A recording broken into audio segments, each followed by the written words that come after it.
Alors, chers concitoyennes et chers concitoyens, le Conseil municipal 2013-2017 est déjà au milieu de son mandat.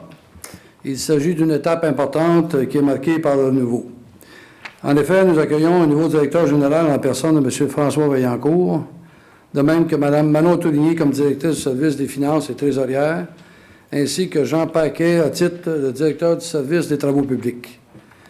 Nous avons changé certaines façons de faire. Le programme triennal d'immobilisation a été adopté au printemps, permettant ainsi aux élus et à l'administration de se concentrer uniquement sur le budget cet automne.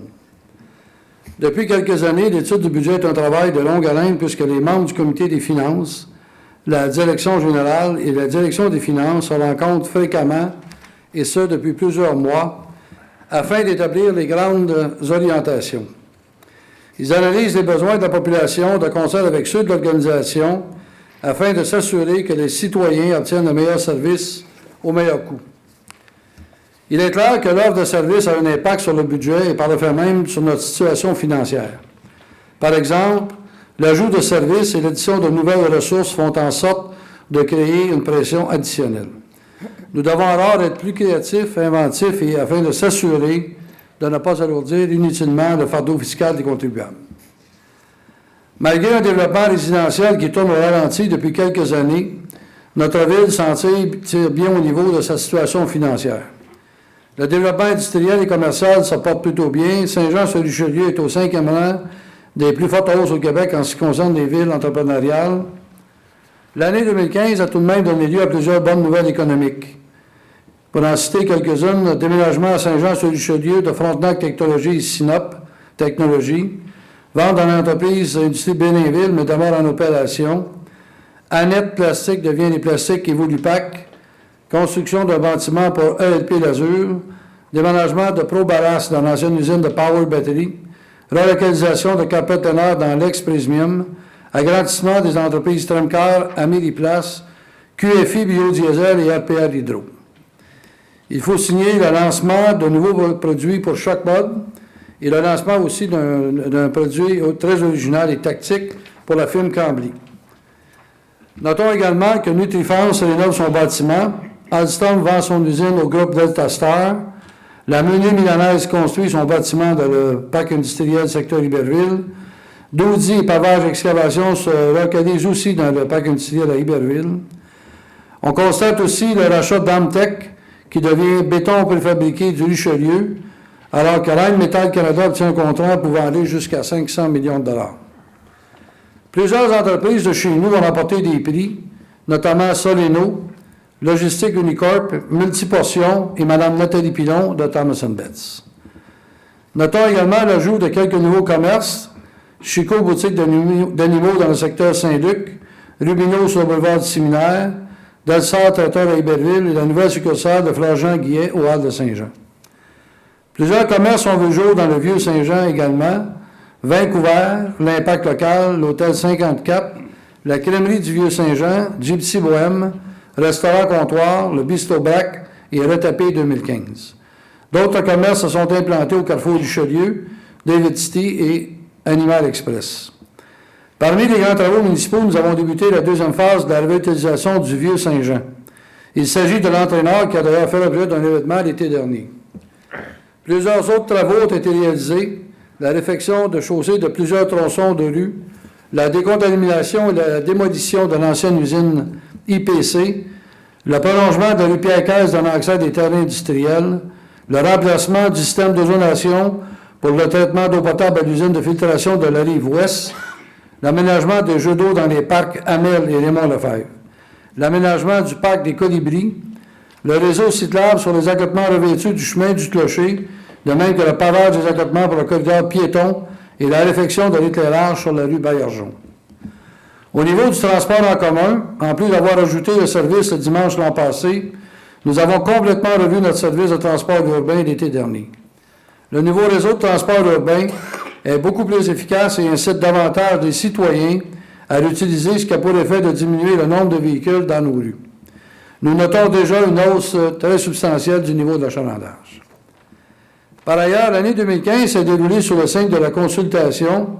Tout d'abord, la conservation des boisiers et des milieux naturels a fait l'objet de la plus grande consultation jamais tenue à ce jour par Saint-Jean-sur-Richelieu.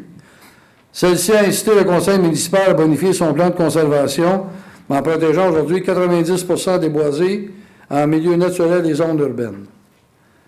Le plan stratégique de développement durable a donné lieu à des rencontres de groupes de discussion au printemps dernier, ainsi qu'à la tenue d'un forum citoyen il y a quelques semaines. Tout au long de l'année, la Ville a tenu des consultations pour divers projets de développement nécessitant des changements de zonage. D'autre part, le processus de restructuration du régime de caisse de retraite des employés municipaux est en cours.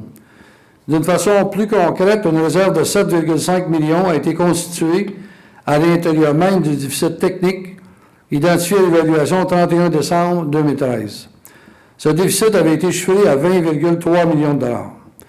Notons qu'une somme pouvant aller jusqu'à un maximum de 3,7 millions sera assumée par les participants. La situation financière de la Ville demeure une préoccupation de tous les instants, même si celle-ci est en bonne condition, comme en fait voir notre surplus de 5,3 millions. Par ailleurs, le surplus consolidé est de 4,5 millions, incluant le déficit de l'International de Montgolfière. C'est ce qui ressort du rapport financier de 2014. Plusieurs facteurs expliquent ce surplus, comme des revenus supplémentaires provenant des droits de mutation, de l'entente en cours avec les entrepreneurs et la vente d'actifs qui ont une incidence à la hausse. Nous notons une croissance de revenus non prévus, la rationalisation de certaines dépenses et une gestion rigoureuse des approbations de commandes. Afin de permettre à la population de bénéficier de ce surplus, des sommes d'argent ont été affectées à divers projets. Plusieurs surplus ont été augmentés, 350 000 $ pour le 350e anniversaire de la Ville, 800 000 $ pour les éventualités, 250 000 $ pour les élections et référendums, 400 000 $ pour le remembrement de l'eau et 1 230 000 $ pour la caisse de retraite et 800 000 $ pour des projets majeurs. Une somme additionnelle de 2 millions a été affectée au fonds de roulement. La Ville a créé un surplus affecté de 200 000 pour l'amélioration du patrimoine naturel dédié à des gestes environnementaux. Les surplus non affectés ont été augmentés de 51 036. La Ville de Saint-Jean-sur-Richelieu a donc dégagé un surplus qui est équivalent à 3,6 % d'un budget de 144,1 millions de dollars en 2014. Au-delà de la gestion efficace de notre administration, il faut toujours s'assurer que la population profite du surplus dégagé par la municipalité en affectant divers postes budgétaires qui ont un effet sur l'amélioration des services rendus. Le ratio du service de la dette de la Ville est toujours sous la moyenne. Ce fameux ratio de 17,54 % place Saint-Jean-sur-Richelieu au 3e rang parmi les 11 villes comparables. De plus, dans le cadre de la préparation budgétaire, nous devons composer avec le nouveau pacte fiscal municipal conclu entre les unions des municipalités et le gouvernement.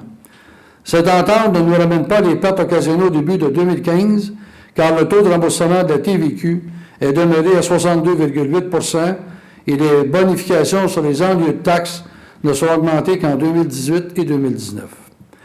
La présentation du rapport sur la situation financière de la Ville est un exercice annuel prévu dans la loi des cités et villes et précède d'au moins 4 semaines d'adoption des prévisions budgétaires qui se fera le lundi 14 décembre.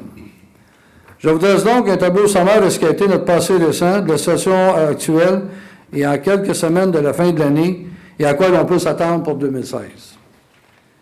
La loi prévoit aussi que je soumette les salaires de vos élus et que je dépose la liste des principaux contrats que la Ville a conclus pour l'achat de biens et services au cours de la dernière année et de l'année en cours.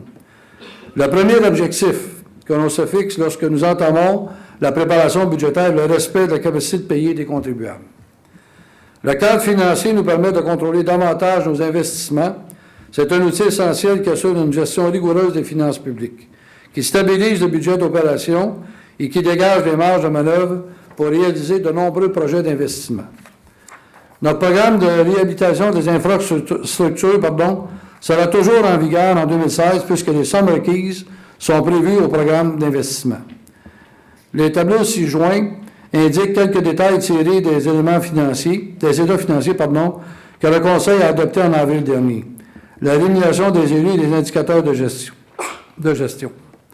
Les dépenses de fonctionnement se chiffraient à plus de 144 503 277 $. Notons que les indicateurs de gestion nous permettent de faire une auto-évaluation sur une base continue en fonction des services que nous avons choisi d'offrir à nos citoyens.